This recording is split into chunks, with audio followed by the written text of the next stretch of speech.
Sometimes a man runs from his past so long, he forgets what he's really running from. Ephraim Cutter learned that lesson the hard way when flames lit up the Montana sky and forced him to face the truth he'd buried for 10 long years. The 60-year-old mountain man lives alone in his handmade cabin, talking more to animals than people.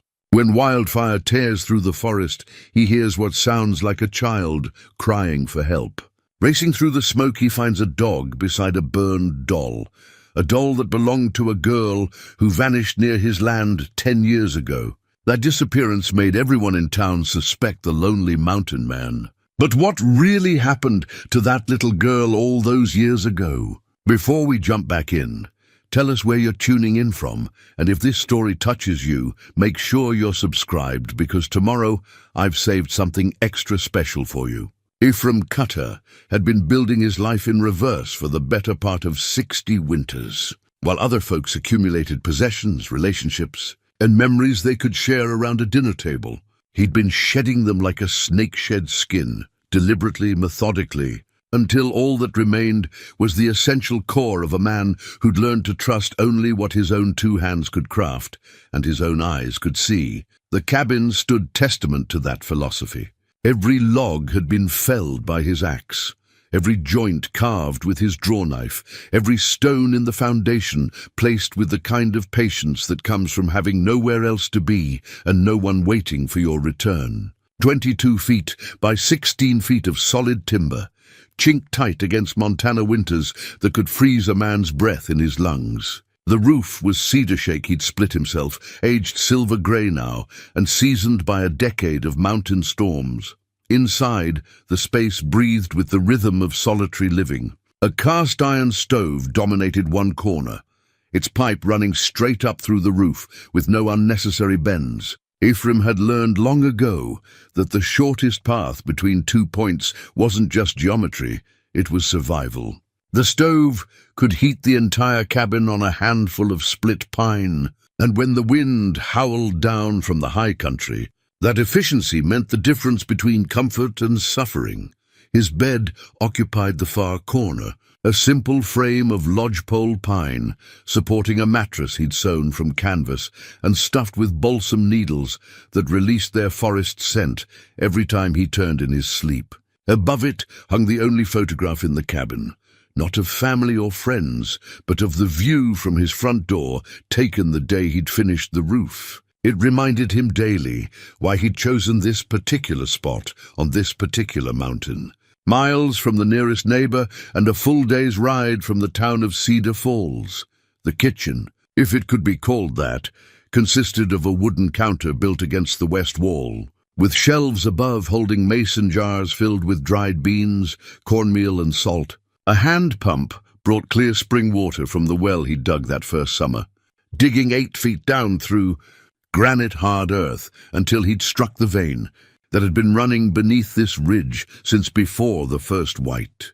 Man set foot in Montana territory. Ephraim measured his days not by clocks, he owned none, but by the angle of sunlight through the single window facing east. Dawn brought him awake as surely as any rooster, and he'd learned to read the sun's position like other men read pocket watches. Morning meant coffee boiled black in a tin pot and cornbread fried in bacon grease. Midday meant checking the snares he'd set along game trails that wound through the pine and aspen. Evening meant wood to split, repairs to make, and the careful maintenance that kept his small world functioning. The autumn of 1887 had painted the mountainside in shades of gold and crimson that reminded him why he'd fallen in love with this country in the first place. Aspen groves shimmered like coins in the breeze, and the high peaks had already received their first dusting of snow that would, by November, grow into the deep blanket that would isolate him completely until spring. He'd been preparing for that isolation with the methodical care of a man who'd learned that oversight in preparation could mean death before the snow melted. The root cellar beneath his cabin held enough supplies to see him through until April. Barrels of salt pork, sacks of beans and flour, and shelves lined with mason jars of vegetables he'd grown in the small garden plot he'd cleared behind the cabin. But this year felt different. He couldn't name the feeling exactly. It wasn't quite unease, but something deeper, like the way animals behave before a storm, restless and alert to changes in air pressure that human senses can't detect. Maybe it was his age catching up with him. 60 winters had a way of reminding a man that his body wasn't the same instrument it had been at 30 or 40. His joints spoke to him now on cold mornings, and tasks that had once been automatic required more conscious effort. Or maybe it was the dreams that had been visiting him with increasing frequency. Dreams that always seemed to feature a child's voice, calling his name from somewhere he couldn't reach. He'd wake with his heart pounding and the taste of smoke in his mouth. Though his stove would be banked low and burning clean, the townspeople of Cedar Falls had never quite known what to make of Ephraim Cutter. When he'd first arrived in 1877, he'd been different from the typical mountain men who drifted through the territory. Quieter, more careful with his words, and carrying himself with a kind of watchfulness that suggested a man familiar with trouble. He'd paid for his supplies with clean silver dollars and never asked for credit or extended conversation.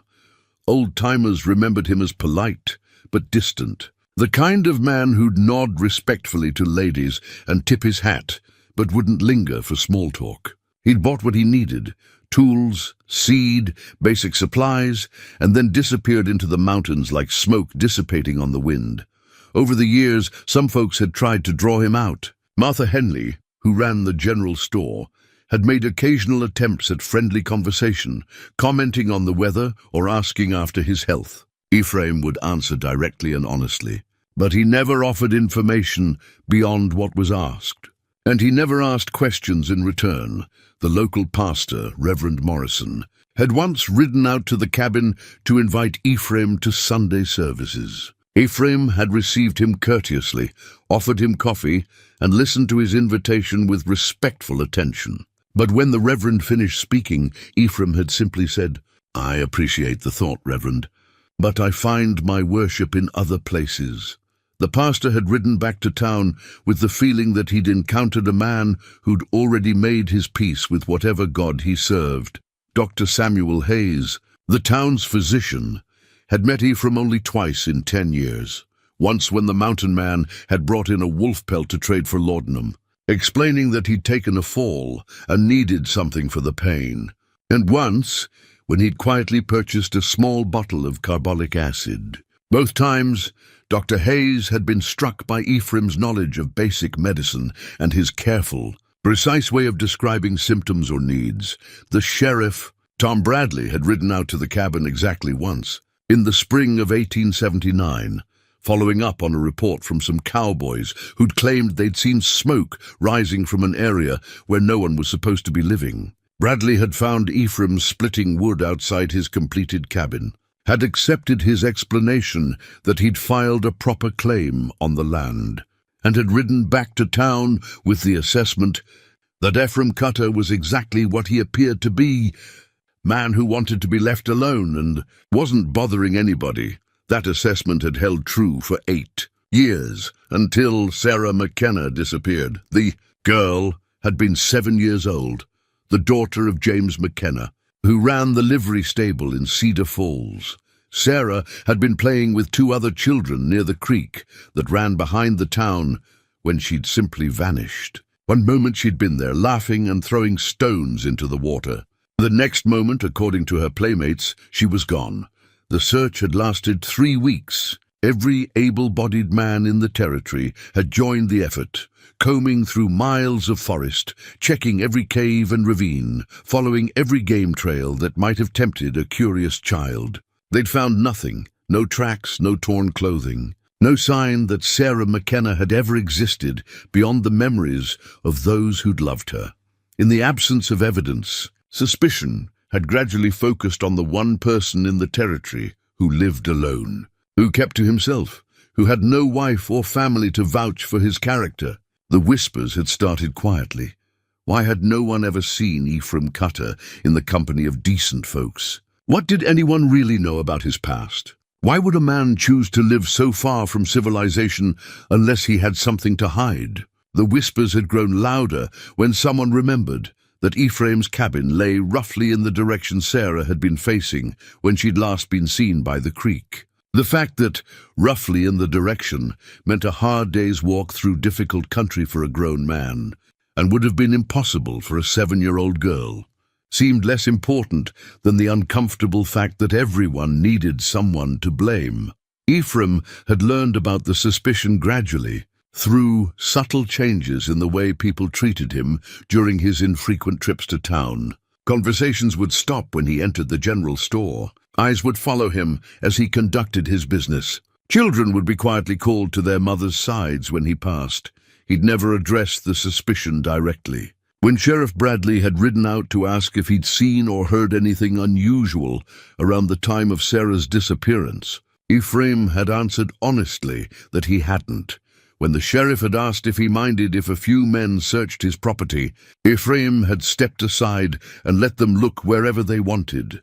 They'd found nothing because there was nothing to find. But the absence of evidence had done little to quiet the whispers or ease the suspicion in people's eyes. Over the 2 years since Sarah's disappearance, Ephraim had found his trips to town growing shorter and less frequent. He'd learned to make his supplies last longer, to rely more heavily on what he could hunt and grow himself. The isolation that had once been a choice had gradually become a necessity, and then a prison whose walls were built not of stone and iron, but of rumor and distrust. Now, as he sat on the porch of his cabin watching the first flames of what would become the Great Fire of 1889, Ephraim Cutter was about to learn that some prisons can only be escaped by walking straight through their walls, even when those walls are made of fire.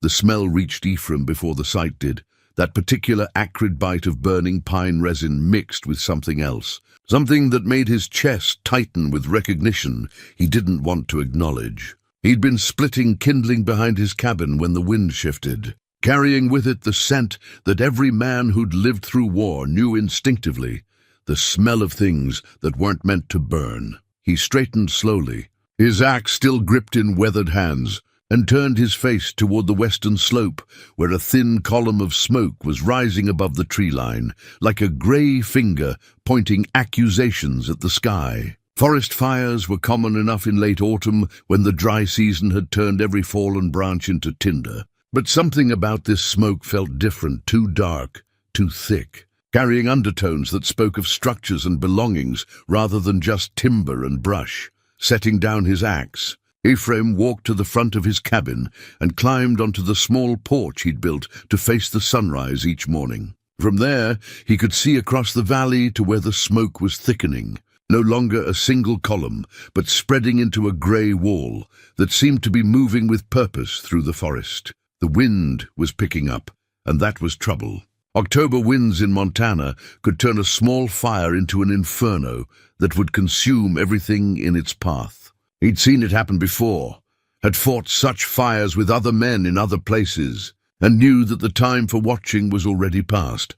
Inside the cabin, he moved with the efficient calm of a man who'd learned to prepare for emergencies without panic. From the wooden chest beside his bed, he pulled out a heavy wool coat and leather gloves. From hooks beside the door, he took down a wet burlap sack he kept for exactly this purpose. He filled 2 canteens with water from his pump and hung them across his shoulder. Then, almost as an afterthought, he opened the top drawer of his small pine desk and removed something wrapped in soft cloth. Unwrapping it carefully, revealed a hand-carved wooden cross, no bigger than his palm, carved from mountain ash and worn smooth by years of handling. The cross was simple, unadorned except for 2 initials carved into its base. SM.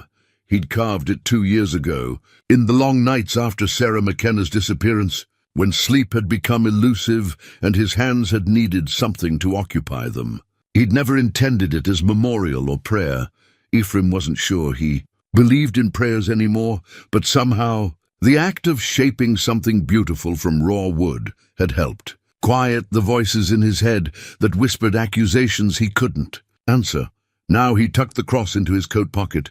Though he couldn't have said why, outside the smoke had grown thicker, and he could see the first orange flickers of flame through the trees. The fire was perhaps 2 miles away, but moving in his direction with the wind, pushing it like a living thing.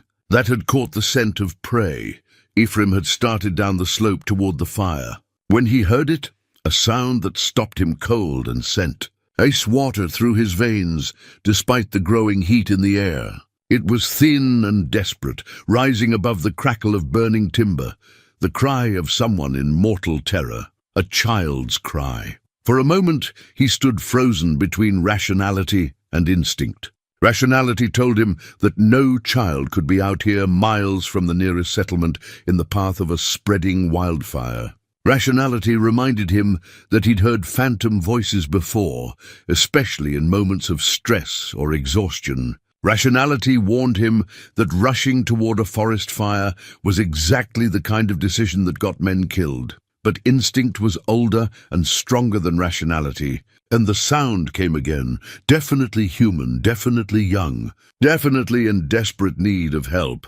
Ephraim broke into a run. The slope was treacherous, covered with fallen logs and loose stones that could turn an ankle or send a man tumbling into the ravine below. But Ephraim had spent 10 years learning every inch of this mountain, and his feet found purchase even as his eyes stayed fixed on the growing wall of flame ahead. The heat hit him like a physical blow when he was still a quarter-mile from the fire. The air shimmered and danced, and breathing became a conscious effort as superheated air seared his lungs. Smoke stung his eyes and made them water, but he pressed forward, following the sound of crying that seemed to come from directly ahead. 20 yards from the fire line, he could see the source of the smoke he'd detected earlier. A small cabin, older and more roughly built than his own, was being consumed by flames that rose 30 feet into the air. The structure was already lost, its roof collapsed and walls falling inward. But something was moving near what had been the front door. Through the smoke and heat shimmer, Ephraim saw a dog, a medium-sized mutt with brown and white markings, standing just outside the ring of flames and barking frantically at something inside the burning cabin. The dog would dart toward the flames, then retreat, whimpering and crying in a way that sounded heartbreakingly human in its desperation.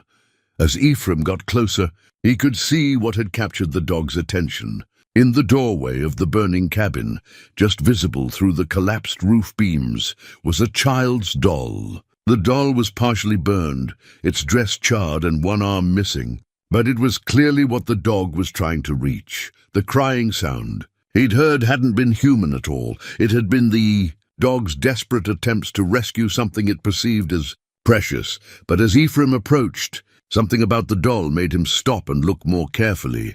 Even through the smoke and flames, even with half its features burned away, there was something familiar about it. The remaining fabric of the dress had once been blue calico with small white flowers, a pattern he'd seen before, though he couldn't immediately place where.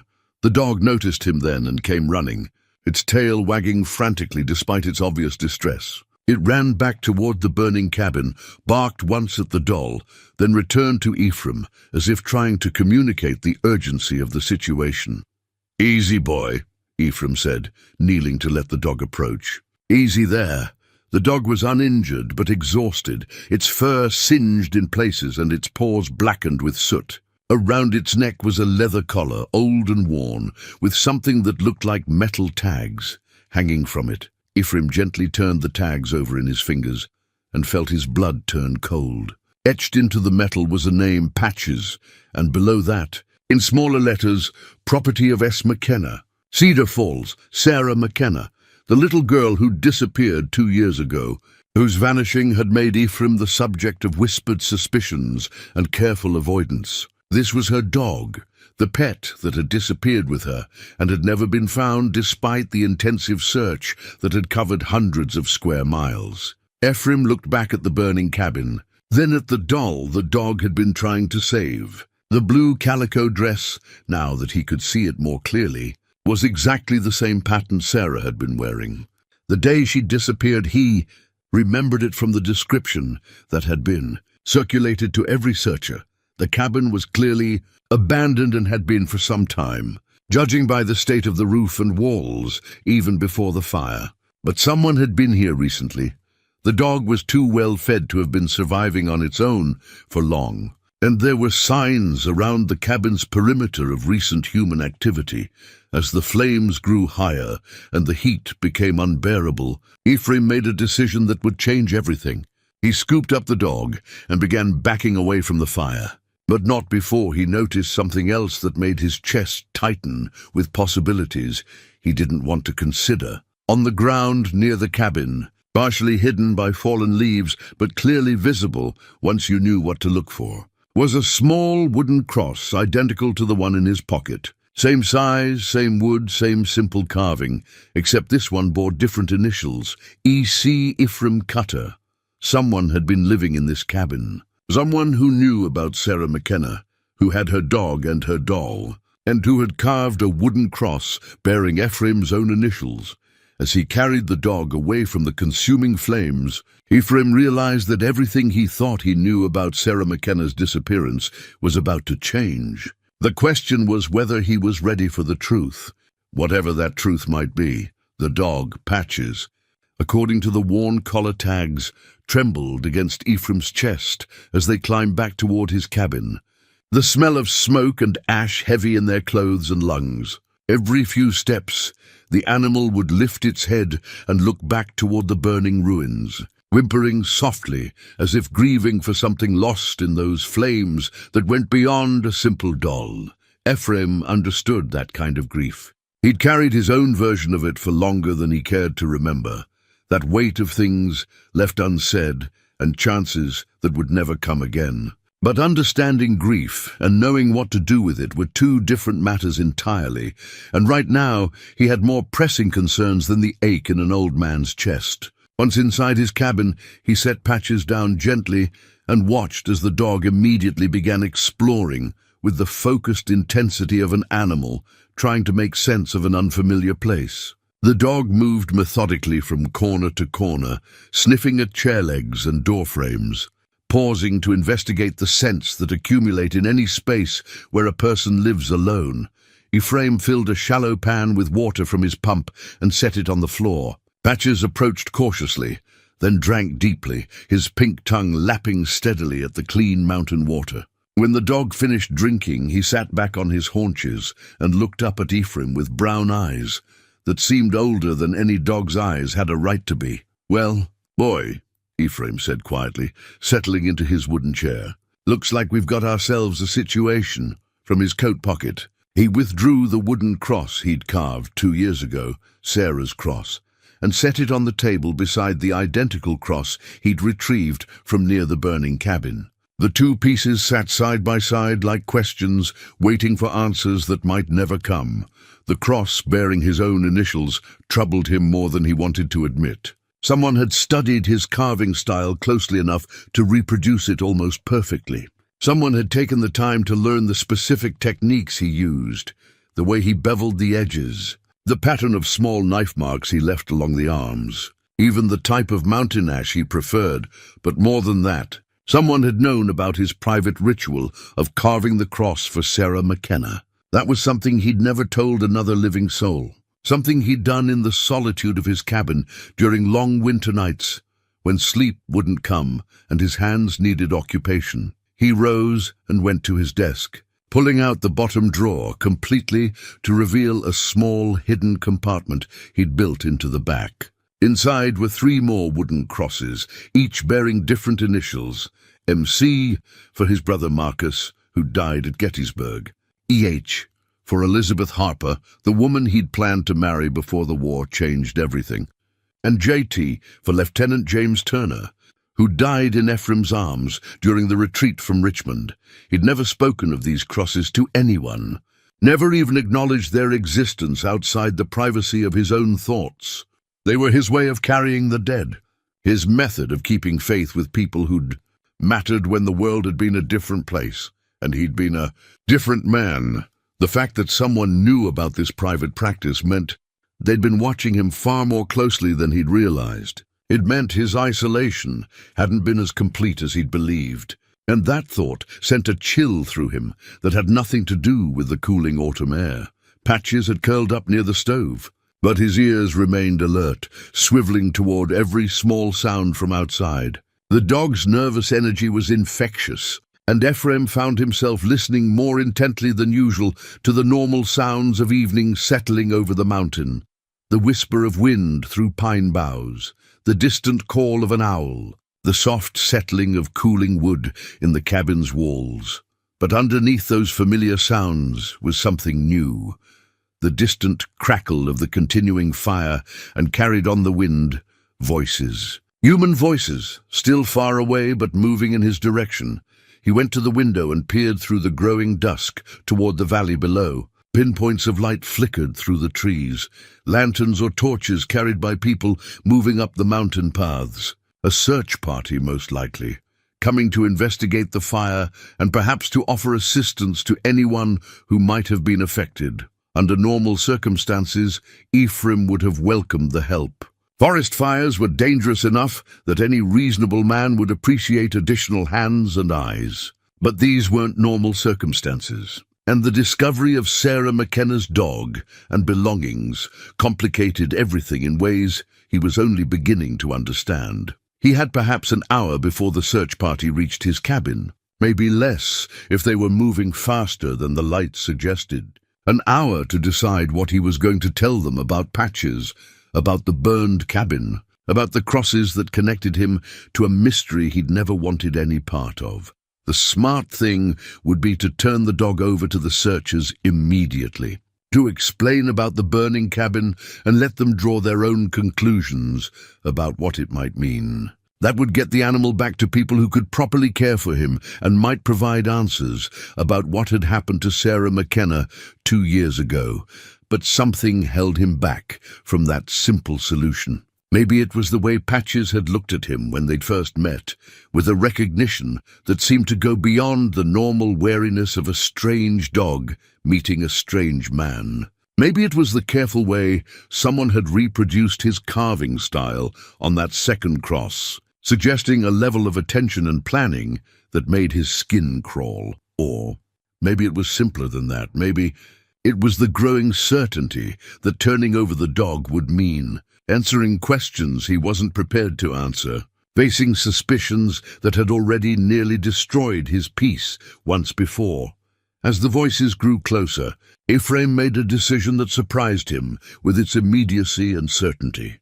He went to his cupboard and pulled out a canvas pack, the same one he'd used during his military service years ago. Working quickly, he filled it with essential supplies: dried meat, hardtack, a small pot for cooking, matches wrapped in oiled cloth, and a spare set of warm clothes. From his gun rack, he took down his Winchester rifle and a box of cartridges. Not because he expected trouble, he told himself, but because a man traveling alone in wilderness country was a fool if he went unarmed. Patches watched these preparations with interest, his head tilted as if trying to understand what was happening. When Ephraim shouldered the pack and picked up his rifle, the dog stood and moved toward the door, tail wagging slightly. "You think we're going somewhere, boy?" Ephraim asked quietly. The dog's response was to nose at the door and look back at him expectantly. The voices were closer now, close enough that he could make out individual words carried on the night air. Someone was calling instructions about staying together, about watching for hot spots from the fire. Someone else was mentioning his name, wondering if the mountain man was all right. Ephraim looked around his cabin one more time, at the home he'd built with his own hands and the life he'd carefully constructed in its walls. Then he opened the door and stepped out into the night, Patches close at his heels. Whatever answers lay hidden in the ashes of that burned cabin, whatever truth connected Sarah McKenna's disappearance to the mysterious crosses, he was going to find them himself. Before the whispers started again, before the suspicion returned, before his carefully guarded peace was shattered by questions he might not be able to answer, the search party's lights were perhaps 20 minutes away when Ephraim and Patches disappeared into the darkness of the Montana forest, leaving behind everything except the truth they were determined to find. The night forest had a way of stripping away everything except the essential business of staying alive. Every footfall had to be considered, every branch pushed aside with care to avoid the snap that might carry sound to unwanted ears. Ephraim moved through the darkness with the practiced silence of a man who'd learned stealth in places where noise meant death, and Patches seemed to understand the need for quiet, padding softly beside him without so much as a whimper. They'd been walking for 2 hours when Ephraim found what he'd been looking for, an old trapper's shelter built into the face of a limestone cliff, hidden behind a screen of young pines that had grown up since the structure was abandoned. He'd discovered the place years ago during one of his hunting expeditions and had made note of it as the kind of refuge a man might need if circumstances ever required him to disappear for a while. The shelter was crude but functional. 3 walls of stacked stone with a roof of split logs covered in bark and earth. The front was open to the elements, but the overhang provided protection from rain and snow, and the back wall had been blackened by countless fires, built by men who'd needed warmth and anonymity more than comfort. Inside, Ephraim found the fire ring exactly as he'd left it during his last visit 3 summers ago. He gathered dry tinder and kindling from the supply he'd cached behind a loose stone in the back wall, and soon had a small, nearly smokeless fire burning. The flames threw dancing shadows on the stone walls and provided just enough light to see by without creating the kind of beacon that might draw unwanted attention. Patches explored the small space methodically, as he had back in the cabin, but seemed to approve of their new accommodations. He settled near the fire with a soft sigh, his muzzle resting on his front paws, but his ears still alert to every sound from the forest beyond.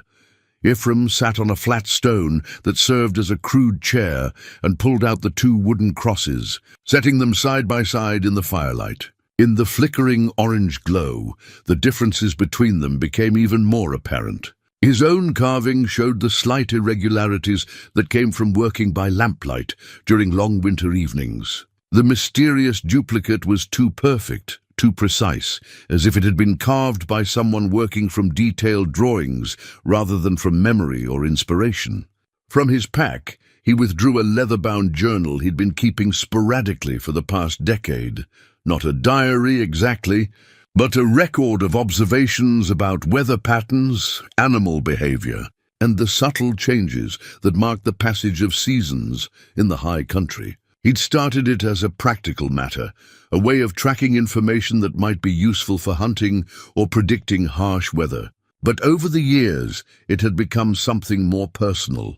Now he opened it to a blank page and began to write by firelight, setting down everything he could remember about the burned cabin and its contents. The construction style, log walls with poor chinking, a roof that had been failing even before the fire. The evidence of recent habitation, cleared ground around the structure, a well-worn path leading away into the forest. Signs that someone had been dumping ash from a stove. Most importantly, he drew careful sketches of both wooden crosses, noting every detail he could observe. The type of wood, the tool marks, the specific way the corners had been beveled. If he was going to solve this mystery, he needed to document everything before memory began to play tricks on him.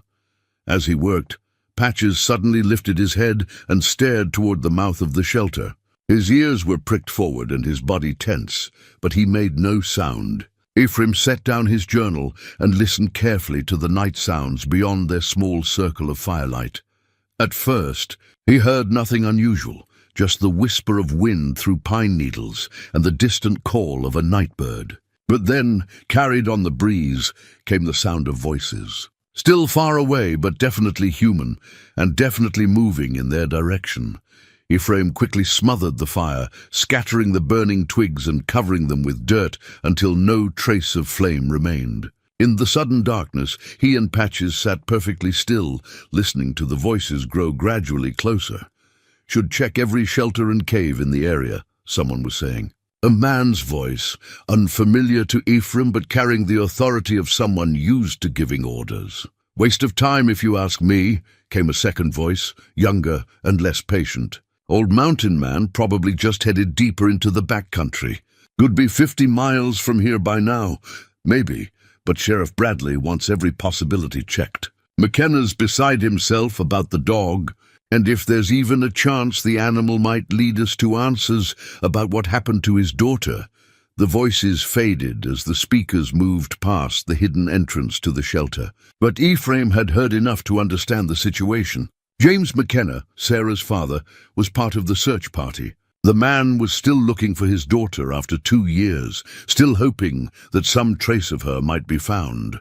Ephraim felt a stab of guilt that surprised him with its intensity. Here was a father who'd never stopped searching, never stopped hoping, while Ephraim had withdrawn into isolation and tried to forget that Sarah McKenna had ever existed. The wooden cross in his pocket suddenly felt like a mockery, rather than a memorial.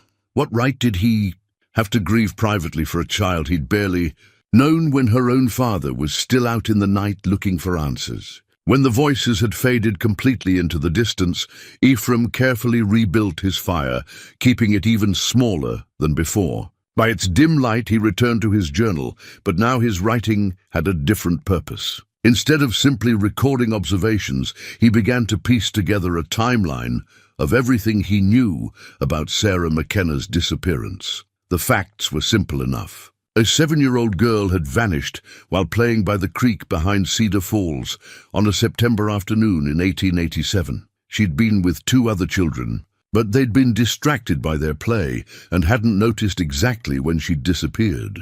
The search had lasted 3 weeks and covered hundreds of square miles, but no trace of her had ever been found. What troubled Ephraim now, writing by firelight with Patches sleeping peacefully beside him, was how little he'd actually paid attention to the details of the case when it was happening.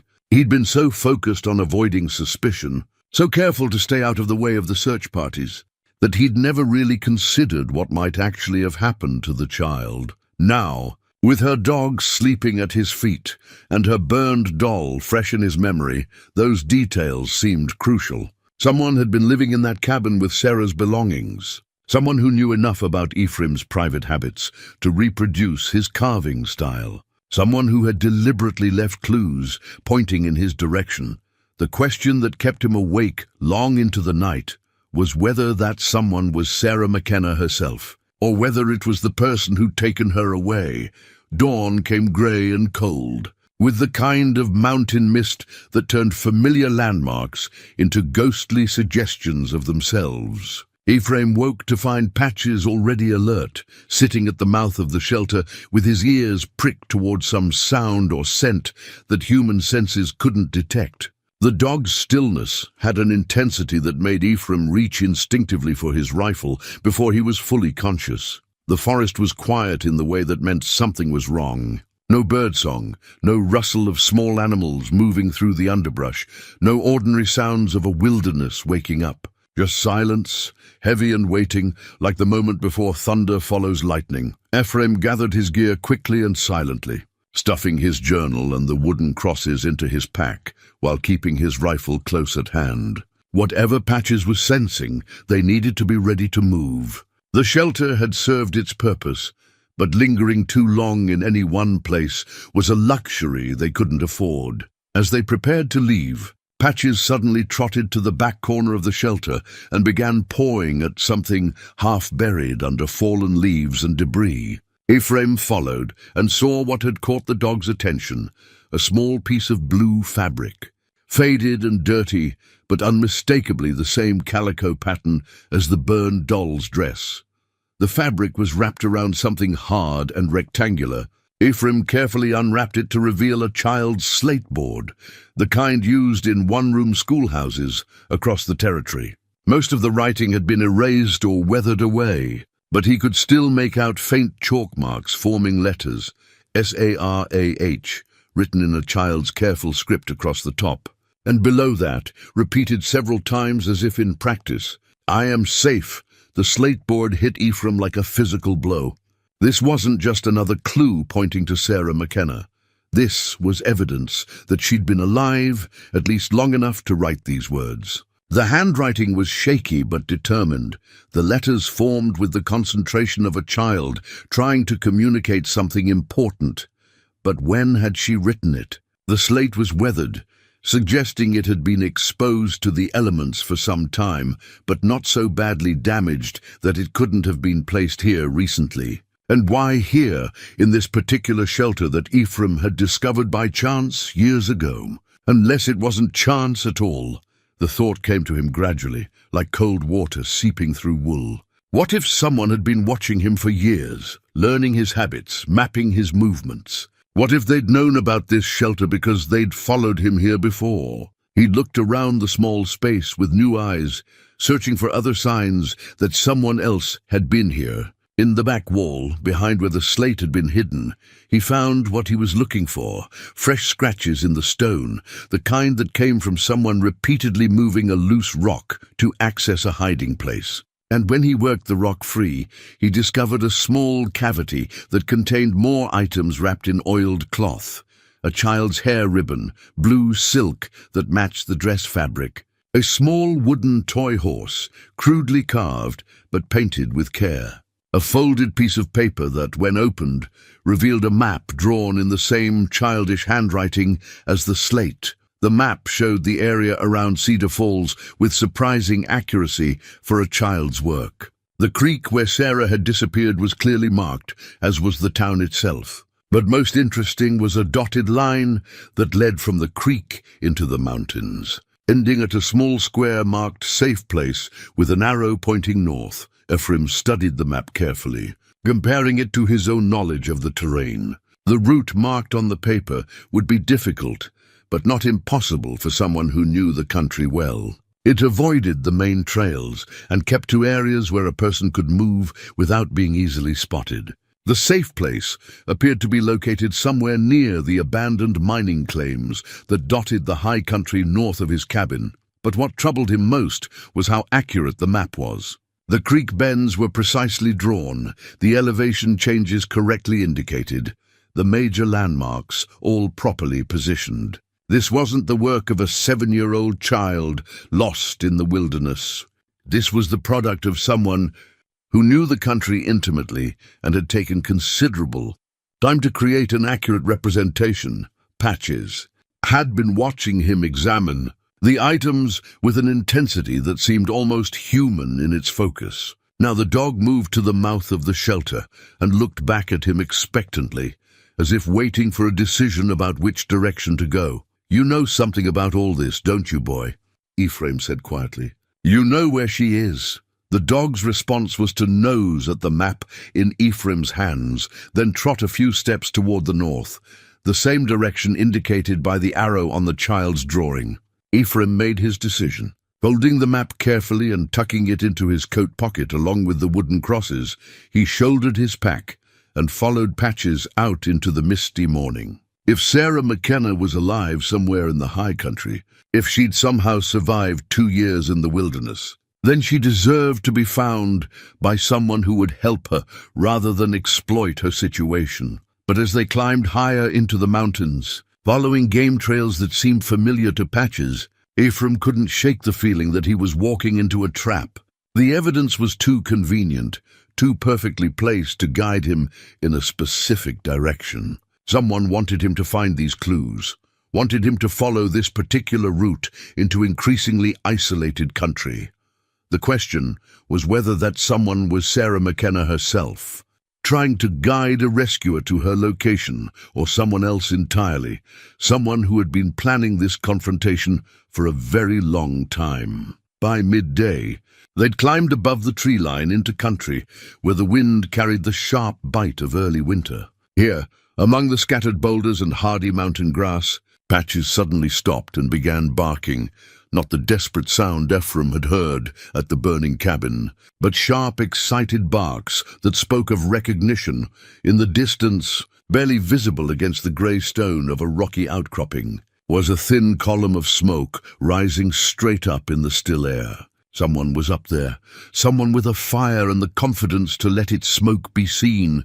Ephraim checked his rifle and started climbing toward the smoke, Patches bounding ahead with an energy that suggested they were very close to whatever answers lay waiting in the high country. The climb took them through country. That would have been treacherous for anyone unfamiliar with high mountain terrain. Loose shale shifted underfoot, and the thin air made every step an effort that left Ephraim's lungs burning despite his years of living at altitude.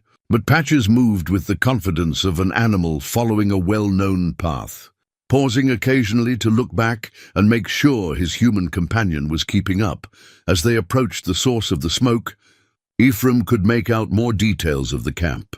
It was situated in a natural shelter formed by 3 large boulders that created walls on 3 sides, with the 4th side open to the south for light and warmth. Someone had built a lean-to against one of the boulders using pine poles and bark, creating a structure that would be nearly invisible from any distance greater than a few hundred yards. The fire was small and well managed, producing just enough smoke to be seen by someone who knew where to look, but not enough to create a beacon that would draw unwanted attention.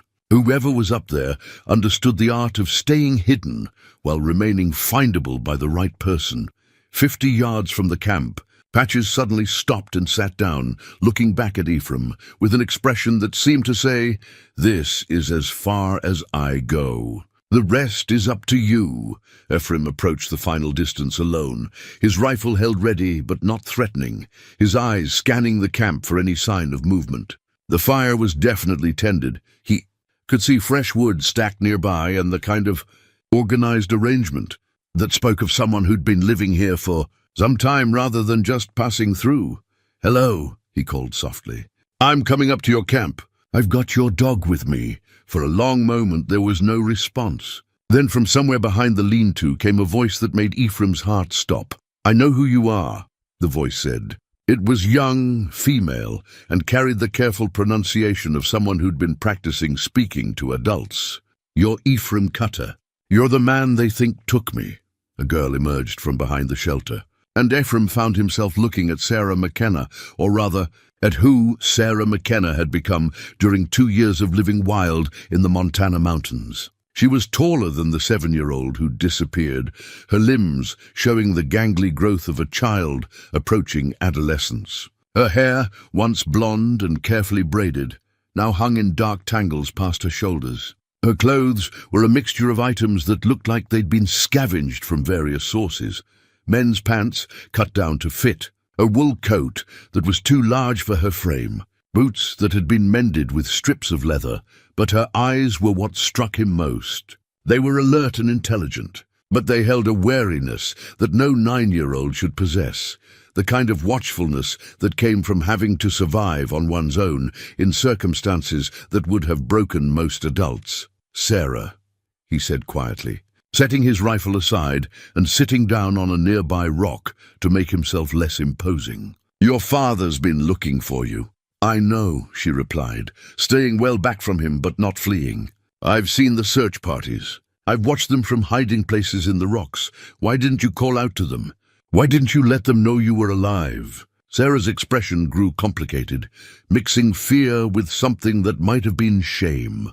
"Because I wasn't supposed to be alive," she said finally.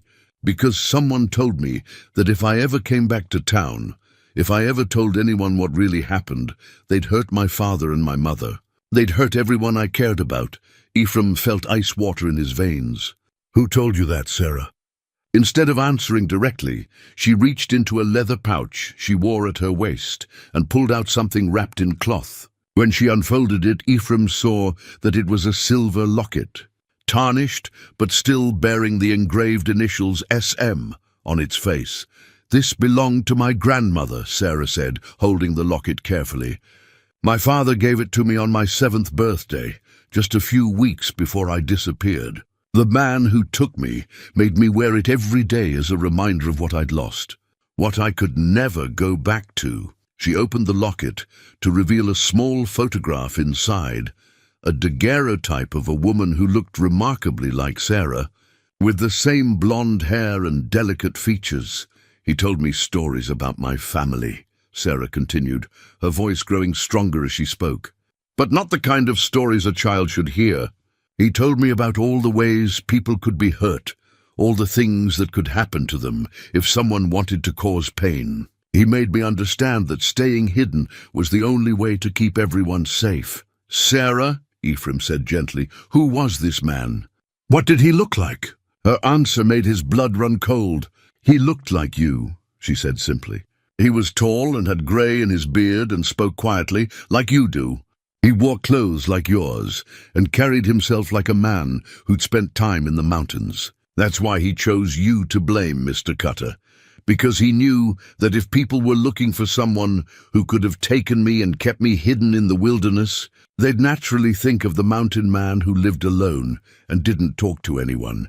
The pieces were beginning to come together in Ephraim's mind, forming a picture that was both clearer and more disturbing than anything he'd imagined. Someone had deliberately taken Sarah McKenna and kept her alive, not for ransom or for any immediate purpose, but as part of a long-term plan to destroy Ephraim's reputation and peace. Where is he now? Ephraim asked. The man who took you. Sarah's expression grew fearful again. I don't know, she whispered. He left me here 3 days ago and said he had business to take care of. He said he'd be back soon, and that when he returned, we'd finally finish what we started. She looked toward the valley below, where smoke from the forest fire was still visible in the distance. But then the fire started, and I got scared that something had happened to him. That's when Patches ran away. He was trying to get back to the cabin where we'd been staying before we came up here. Ephraim followed her gaze toward the smoke, and felt understanding dawn like a cold sunrise. The burned cabin, the carefully placed clues, the wooden cross bearing his initials, it had all been preparation for this moment. Someone had spent 2 years planning an elaborate frame that would finally destroy any doubt about Ephraim's guilt in Sarah's disappearance.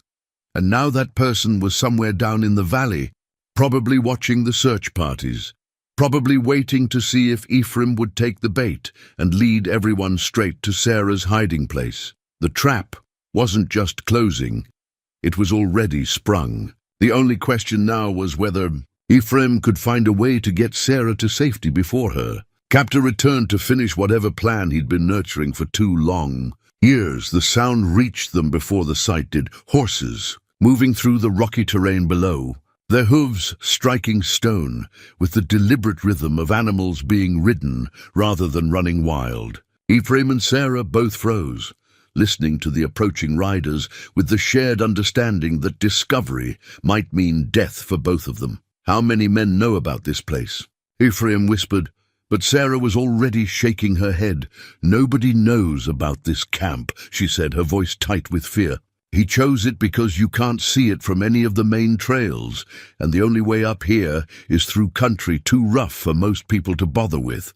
But someone was bothering with it now. As the hoofbeats grew closer, Ephraim could make out voices, at least 3 men, maybe 4, talking among themselves as they navigated the treacherous ascent. And one of those voices was familiar, though it took him a moment to place it. Sheriff Tom Bradley.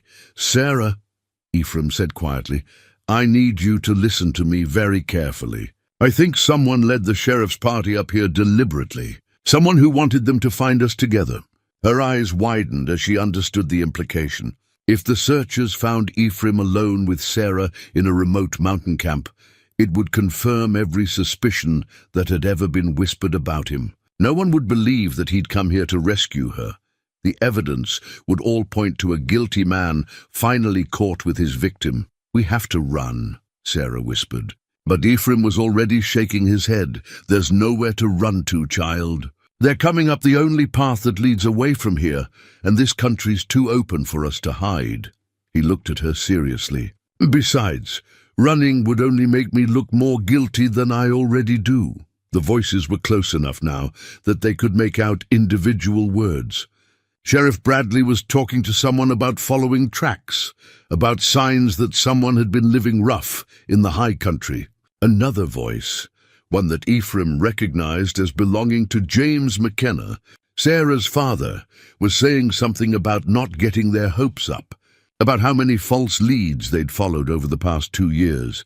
Mr. Cutter, Sarah said suddenly, her voice urgent. The man who took me, he said something strange before he left. He said he'd been waiting a long time for this moment, that he'd finally found a way to make you pay for something you did to him years ago. Ephraim felt a chill that had nothing to do with the mountain air.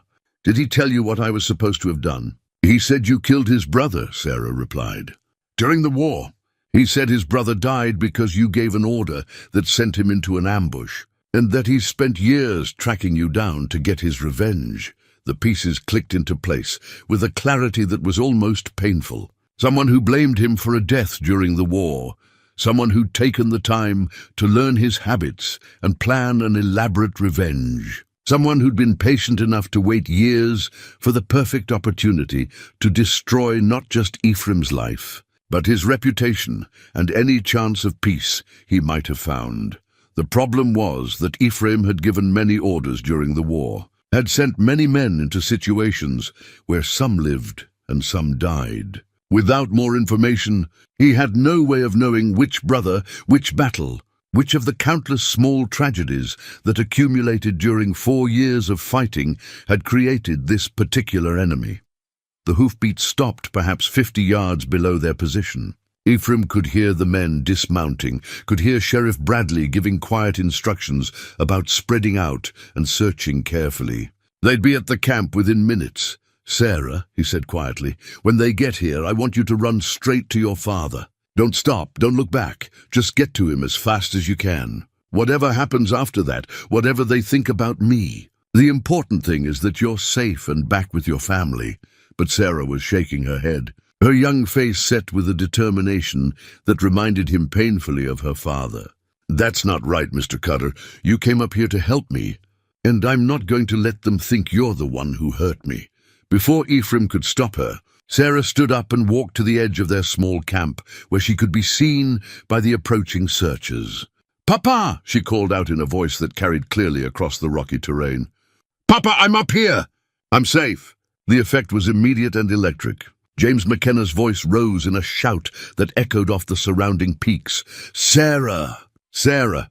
And suddenly the careful search pattern dissolved as the men below abandoned caution and scrambled up the rocky slope toward the sound of his daughter's voice. Ephraim set his rifle aside and stood with his hands clearly visible, knowing that the next few minutes would determine whether he lived or died. The first man to reach the camp was James McKenna, and the sight of his daughter, alive, standing, unharmed, drove him to his knees as if he'd been struck by lightning.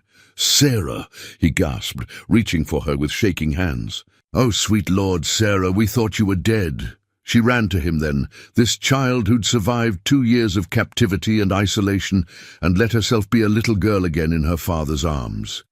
But even as she clung to him, she was talking rapidly, explaining about the man who'd taken her, about Ephraim coming to rescue her, about the elaborate plot that had been designed to frame an innocent man. Sheriff Bradley arrived next, his gun drawn and his eyes fixed on Ephraim with the kind of suspicion that could turn deadly in an instant. Behind him came Dr. Hayes and 2 other men Ephraim didn't recognize, all of them staring at the scene with expressions that mixed relief at finding Sarah alive with confusion about what it all meant.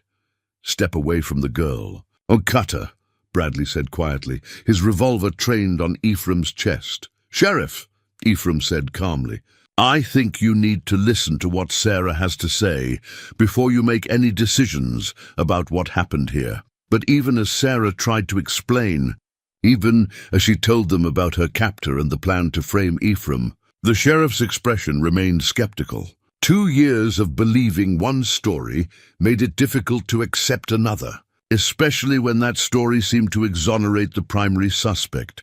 It was then that the real shock came. "I'm afraid Sarah's been through a terrible ordeal," came a new voice from behind the group. "Poor child's been in the wilderness so long. She's confused about who helped her and who hurt her."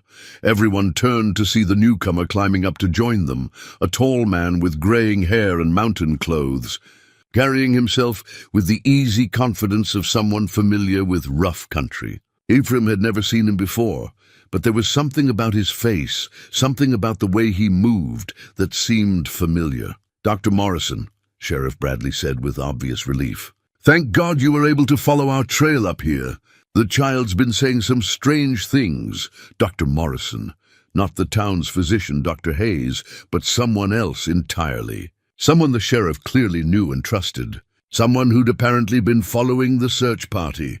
And suddenly, With the clarity of absolute certainty, Ephraim understood the full scope of the trap that had been laid for him. The man climbing toward them wasn't a doctor at all. He was Sarah's captor, the person who'd spent 2 years planning this moment.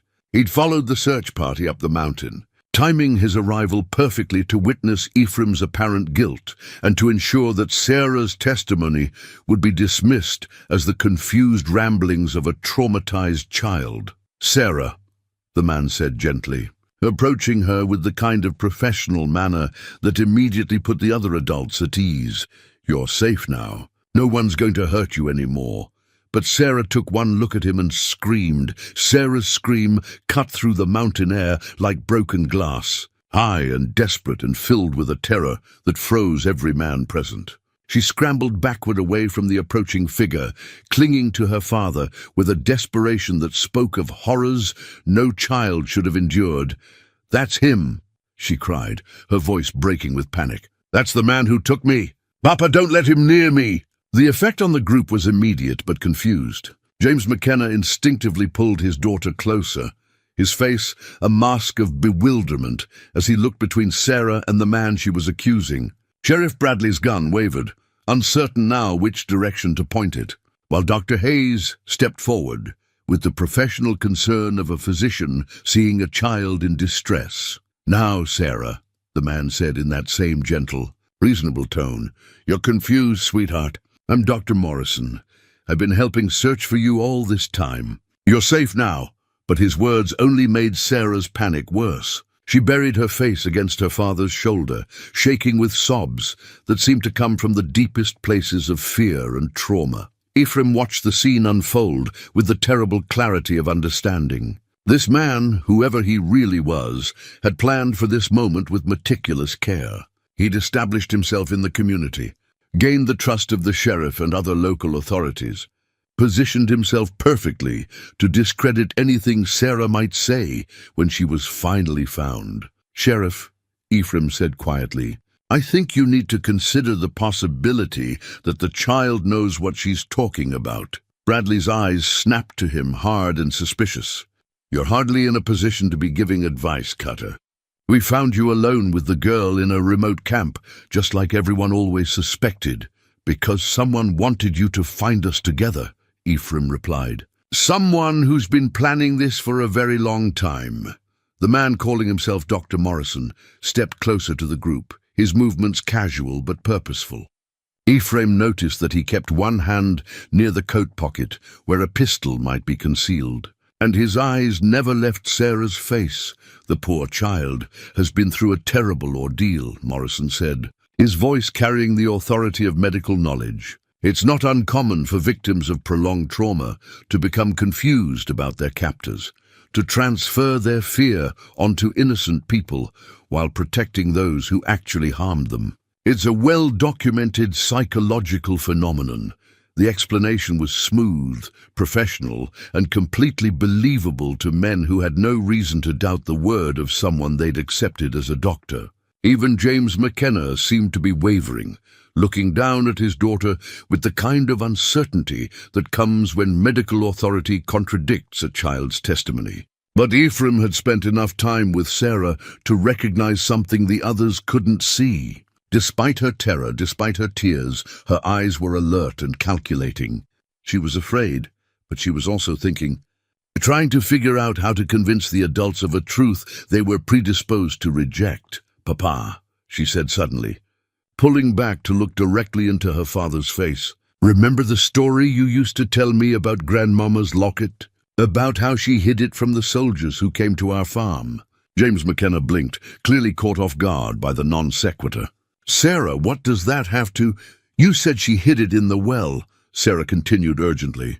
"You said she dropped it down the well and told the soldiers she'd never owned such a thing, because she knew they'd take it away from her if they found it." Understanding began to dawn in her father's eyes. This was something only Sarah would know, a family story that had never been shared outside their immediate household. "This man made me wear Grandmama's locket every day," Sarah said, her voice growing stronger. "He said it was to remind me of what I'd lost, what I could never have back. But Papa, I never lost it." You gave it to me on my birthday, remember? You said it was time for it to have a new guardian." She reached into her pouch and pulled out the silver locket, holding it up so everyone could see the familiar engraving. James McKenna stared at it as if seeing a ghost, his face going pale with recognition. "My God," he whispered. "Sarah, how do you still have this? We searched your room after you disappeared and it was gone. We thought whoever took you had—" "He made me take it with me," Sarah said simply. "He knew about it because he'd been watching our house, watching our family. He knew it was precious to me, so he used it to hurt me." The man calling himself Dr. Morrison stepped forward again, his manner still calm, but with something harder underneath now. "Sheriff, I really think we need to get this child to proper medical attention. She's clearly—" "Don't." The voice that cut him off belonged to James McKenna, and it carried a father's absolute authority. "Don't you dare tell me my daughter doesn't know what happened to her." McKenna stood slowly, still holding Sarah protectively, and for the first time since arriving at the camp, he looked directly at Ephraim. "Mr. Cutter, I owe you an apology, and probably my life." "You don't owe me anything, McKenna," Ephraim replied. "You just need to get your daughter away from here safely." But even as he spoke, Ephraim was calculating distances and angles, trying to figure out how many of the men present were armed and which direction trouble was most likely to come from. The man masquerading as Dr. Morrison had the look of someone whose careful plans were falling apart, and desperate men often made deadly decisions. Sheriff Bradley was the key variable. His gun was still drawn, but his attention was divided between Ephraim and the growing tension around Morrison. If shooting started, Bradley's first instinct would be to protect the civilians, but his confusion about who was actually dangerous could get everyone killed. "Sheriff," Ephraim said carefully, "I think you should ask Dr. Morrison some questions about his medical credentials, like which medical school he attended or where he practiced before coming to Cedar Falls." Morrison's response was immediate and telling. Instead of providing the requested information, he took a step backward and his hand moved definitively toward his coat pocket.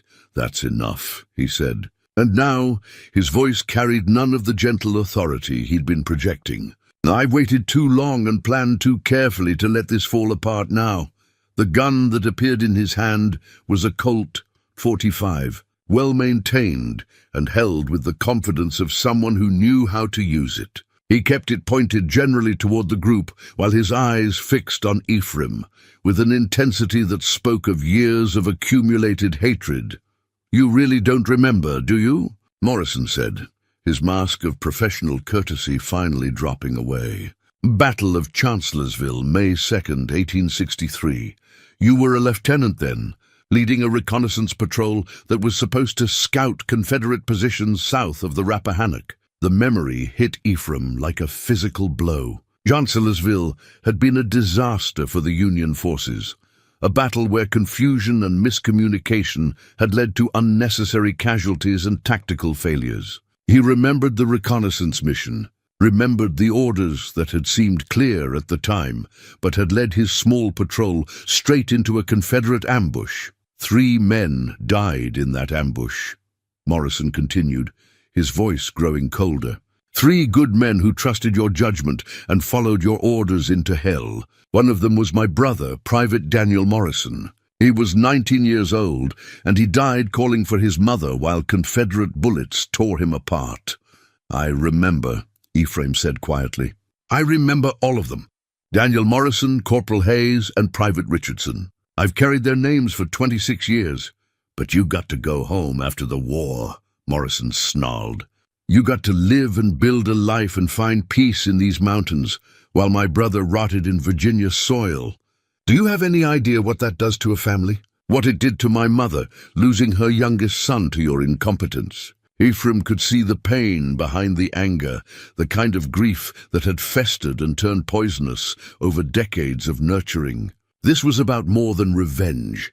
This was about a man who'd never learned to carry loss without letting it destroy him. "So you decided to destroy my life the way you felt I'd destroyed yours," Ephraim said. "You took an innocent child and used her as bait.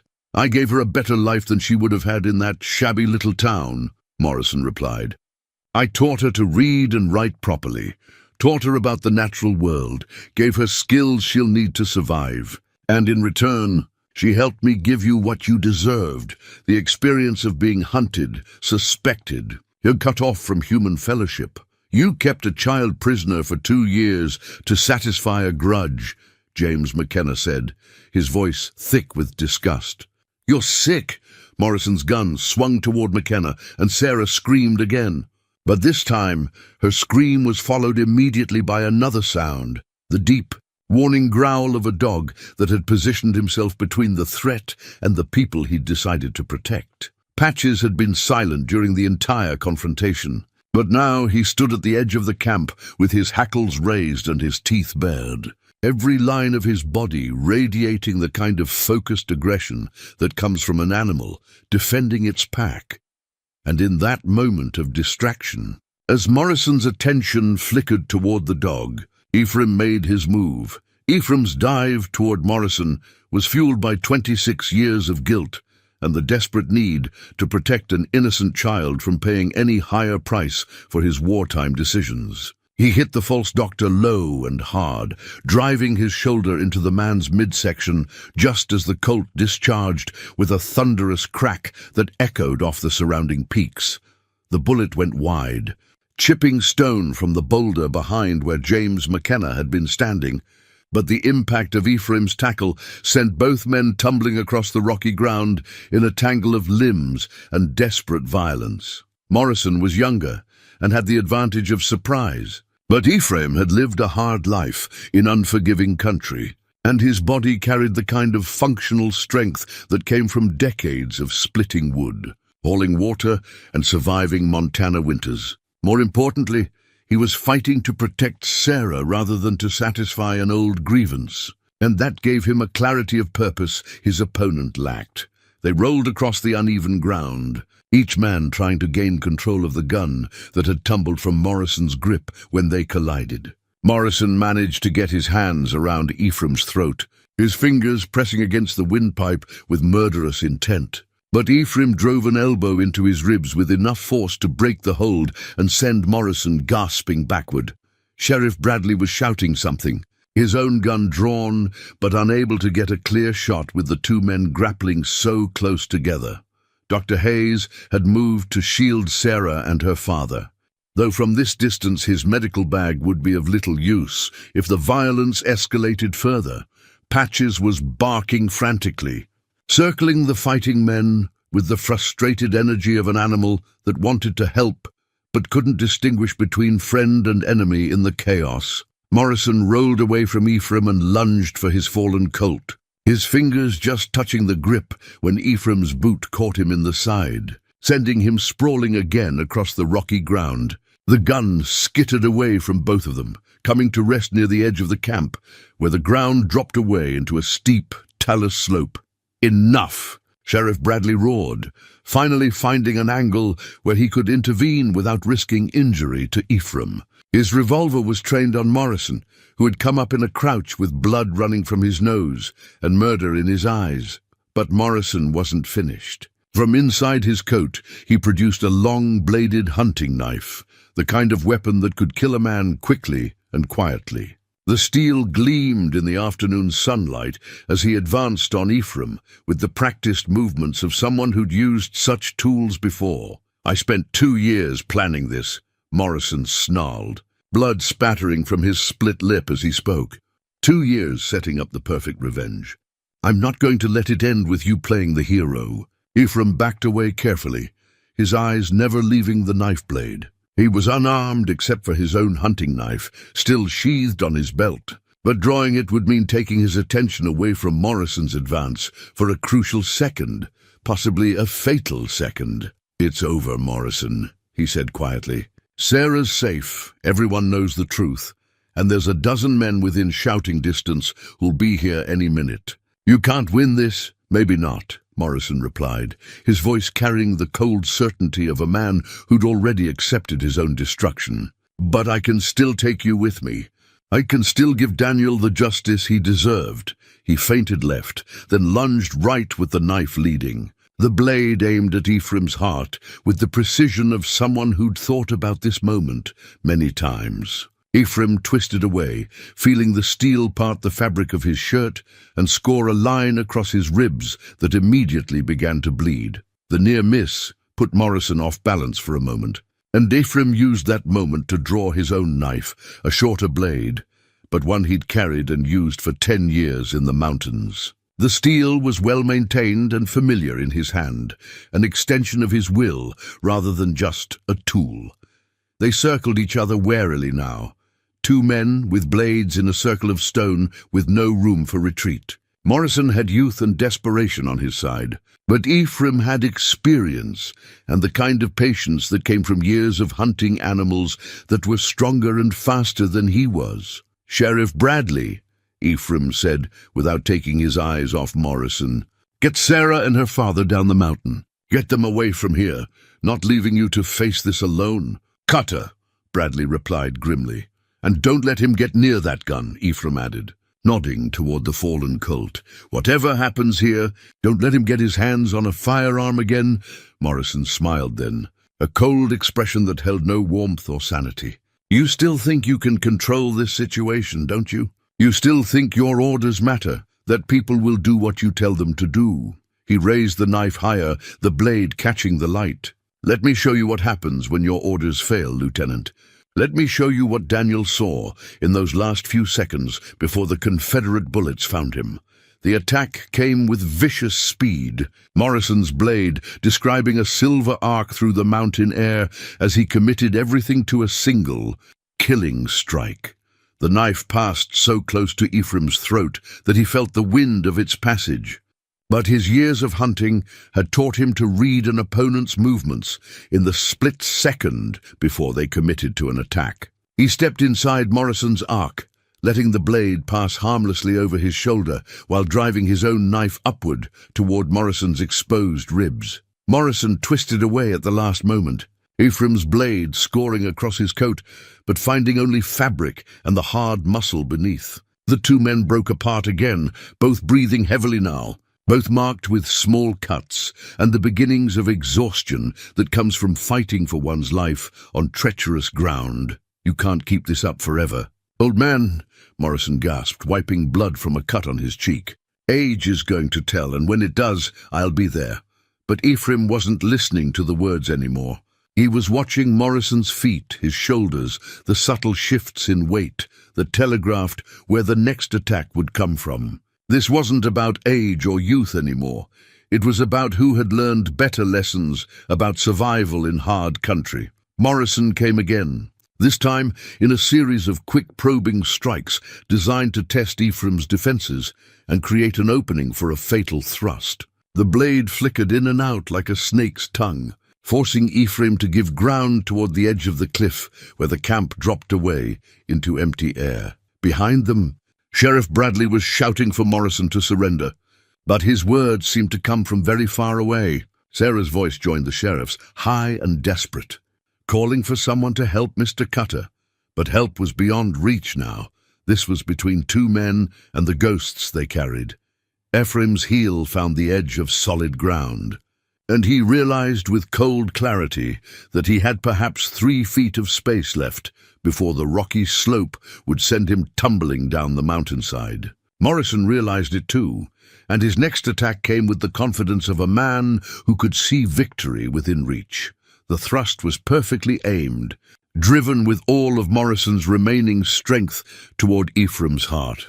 But instead of retreating further, Ephraim did something Morrison hadn't expected. He stepped forward into the attack, catching Morrison's wrist with his left hand while driving his own blade home with his right. The point of Morrison's knife passed through the loose fabric of Ephraim's shirt and scored along his ribs, but the killing thrust was stopped by Ephraim's grip on his opponent's wrist. Morrison's eyes widened as he felt Ephraim's blade punch through his coat and into the flesh beneath his left shoulder. It wasn't a fatal wound, but it was deep enough to weaken Morrison's knife arm and send his weapon clattering across the rocky ground. He staggered backward, clutching his shoulder, his face pale with shock and pain. "It's finished," Ephraim said quietly, his own knife still held ready but no longer threatening. "Sarah's safe, the truth is known, and you're hurt badly enough that you need medical attention. Let it end here."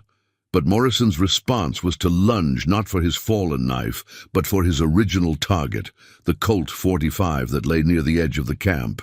His wounded shoulder made him clumsy, but desperation gave him speed, and his fingers closed around the grip, just as Sheriff Bradley's shot rang out across the mountain peaks.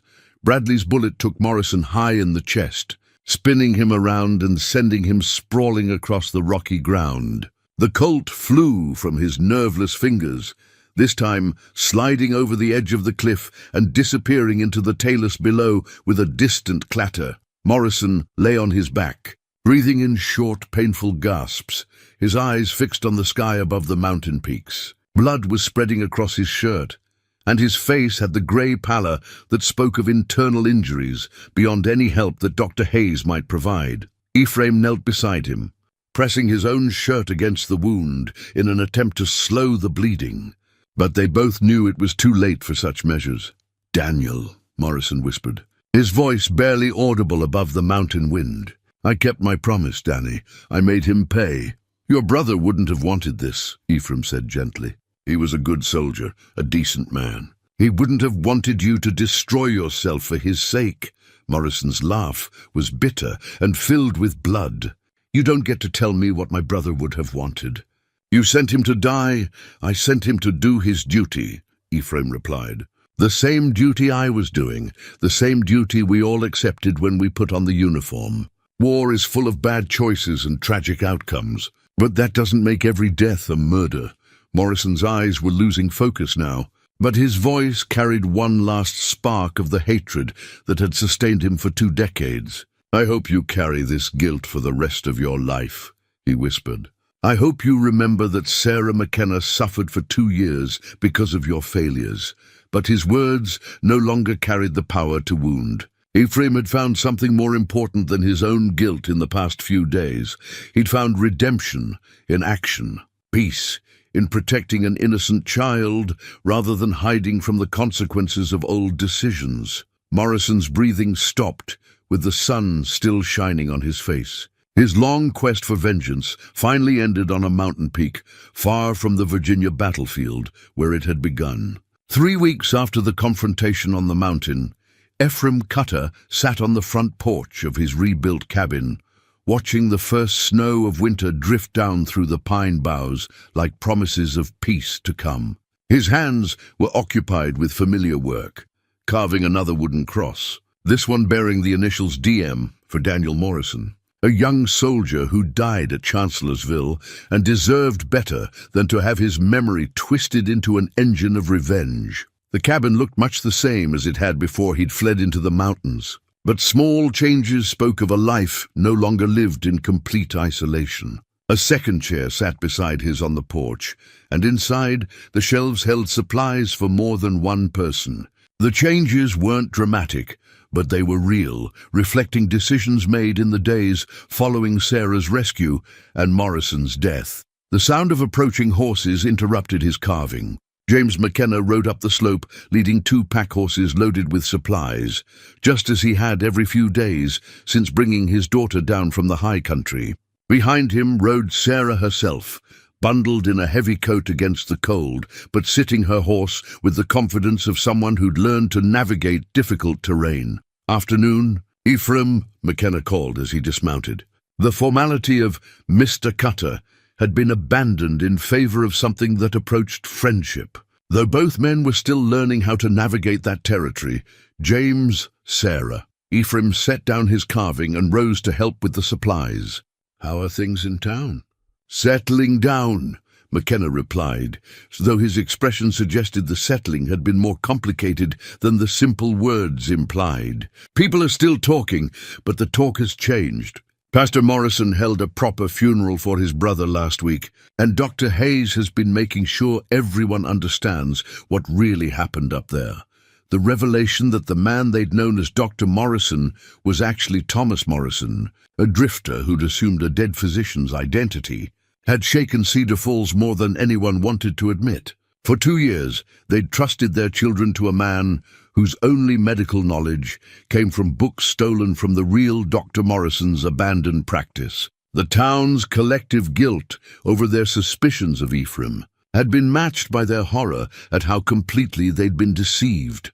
Sarah climbed down from her horse and immediately went to where Patches lay sleeping in the afternoon sun. The dog had recovered from his ordeal and had officially become Sarah's companion, though he seemed to consider Ephraim's cabin his primary territory. The arrangement worked for everyone involved. How were the dreams? Ephraim asked Sarah quietly as she settled beside Patches.